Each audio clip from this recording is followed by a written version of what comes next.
ខ្ញុំគឺចូលចិត្តនាងបាញ់ចឹងលោករៀបការជាមួយខ្ញុំបានទេខ្ញុំអើខ្ញុំប្រកាសថារៀបការជាមួយនាងខ្ញុំចង់នាំនាងទៅជួបឪពុករបស់នាងទៀតប្រាប់ឪពុករបស់នាងមនុស្សម្នាក់នេះគឺពិតជាល្អប៉ុន្តែពេលនេះគេនៅជាមួយខ្ញុំ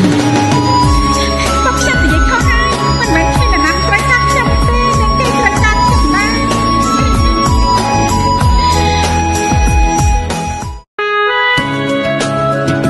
លោកនិយាយថាមិនដឹងខ្ញុំគឺចូលចិត្តនាងបាញ់ចឹងលោករៀបការជាមួយខ្ញុំបានទេ